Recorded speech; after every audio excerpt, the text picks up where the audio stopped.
আসসালামু আলাইকুম। আমি আবুল কালাম আজাদ আপনাদের সকলকে স্বাগত জানাচ্ছি টাইমস অফ বাংলা চ্যানেলে। আজকে 4টা বিষয় নিয়ে কথা বলবো।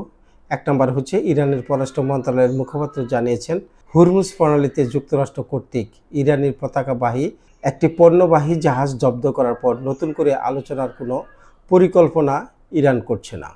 একদিক দিয়ে আপনার ইরানের জাহাজ জব্দ করছে, নৌ অবরোধ দিয়ে রাখছে, বিষয়টা কিন্তু এটা ইরান ভালোভাবেই বুঝতে পারছে বা ইরান সবসময় বলে আসছে আমেরিকা কখনো ইরানের সাথে কোনো শান্তি চুক্তি করবে না। তার কারণ হচ্ছে যে আমেরিকা কখনো চায় না যে ইরান শক্তিশালী একটা দেশে রূপান্তরিত হোক।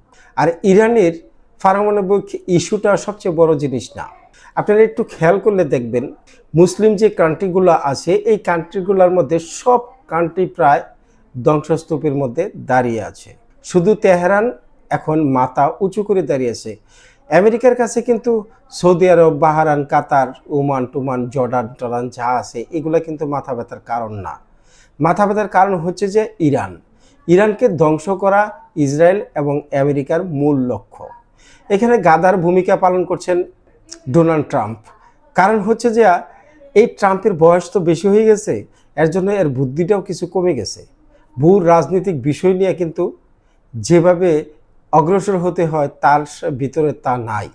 সকালে এক কথা বলবে, দুপুরে এক কথা বলবে, বিকালে এক কথা বলবে এবং রাত্রে শোয়ার আগে এক কথা বলবে। এভাবেই কিন্তু ইরান যুদ্ধটা অগ্রসর হচ্ছে। যে পরিস্থিতি এখন দেখা যাচ্ছে এতে করে আমার মনে হয় না শান্তি চুক্তিতে যাবে।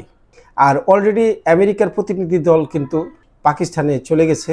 আর ইরান সাব জানিয়ে দিয়েছে এই আলোচনায় তারা বসবে না। আসলে কি ইরান কোন শক্তিটা দেখাতে চাচ্ছে সেটাই কিন্তু এখন ব্যাপার হয়ে দাঁড়াচ্ছে। ইরানের শক্তি মাত্রাটা আমেরিকাকে এবং মধ্যপ্রাচ্যকে দেখাবে। সেই জন্য কিন্তু চাপ বলে দিয়েছে তারা এই আলোচনায় বসবে না। 2 নম্বর যে বিষয়টা আসে সেটা এখন বলছি।